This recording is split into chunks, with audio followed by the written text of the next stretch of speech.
नेपाल में आग की तरह फैल रही है जैनजी प्रोटेस्ट। और इस सब के बीच एक रिबेल मेयर का नाम गूंज रहा है, बालेन शाह। कौन है शख्स और क्यों पूरी राजनीति हिल रही है इनसे? चलो जानते हैं। बालेन शाह, जिन्हें लोग एक रैपर और इंडिपेंडेंट मेयर ऑफ काठमांडू के रूप में जानते हैं, सिर्फ नेता नहीं बल्कि नेपाल की नई पीढ़ी की आवाज भी माने जाते हैं। इन्होंने बड़े राजनीतिक दलों को हराकर काठमांडू के मेयर का चुनाव जीता था और तभी से इन्हें सिस्टम चैलेंजर माना जाता है।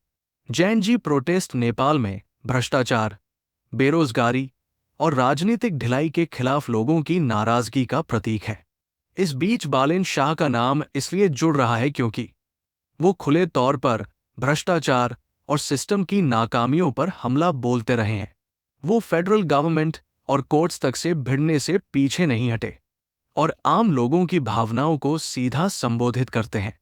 27 अप्रैल 1990 को काठमांडू में जन्मे बालेन मैथिल मधेसी मूल के नेवार बौद्ध परिवार से आते हैं। उनके पिता एक आयुर्वेदिक डॉक्टर थे और मां गृहिणी। बालेन शाह की शादी सबीना काफले से हुई है, जो पब्लिक हेल्थ प्रोफेशनल है। वो अपने परिवार के साथ काठमांडू में रहते हैं। बचपन से ही उन्हें संगीत और कविता में गहरी रुचि थी। 2012 में उनका पहला गाना सड़क बालक आया और फिर यूट्यूब के रॉ बर्स बैटल रैप सीरीज ने उन्हें रातों रात लोकप्रिय बना दिया। लेकिन बालेन सिर्फ रैपर नहीं थे, वो एक सिविल इंजीनियर भी बने और भारत से स्ट्रक्चरल इंजीनियरिंग में मास्टर्स किया। 2021 में बालेन ने फेसबुक पर ऐलान किया कि वो काठमांडू के मेयर का चुनाव लड़ेंगे। उनका एजेंडा सीधा था: भ्रष्टाचार का अंत, कचरा प्रबंधन, सड़क यातायात पर नियंत्रण और शहर की सांस्कृतिक पहचान को बचाना।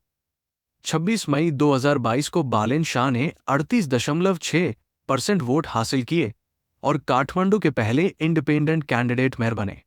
उन्होंने नेपाली कांग्रेस और सीपीएनयू-एमएल जैसे बड़े दलों को हराकर इतिहास रच दिया।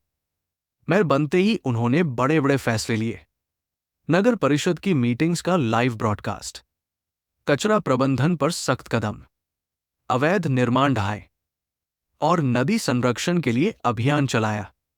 लेकिन उनकी नीतियों की आलोचना भी हुई, जैसे स्ट्रीट वेंडर्स पर पुलिस एक्शन, जिससे ह्यूमन राइट्स वॉच जैसी संस्थाएं नाराज हो गई।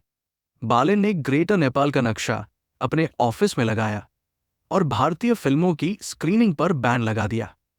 इससे नेपाल और भारत दोनों देशों में भारी विवाद खड़ा हो गया। अदालत ने उनके फैसलों को रोकने की कोशिश की, लेकिन बालेन ने सोशल मीडिया पर खुलेआम कहा, मैं देशहित के खिलाफ कोई फैसला नहीं मानूंगा।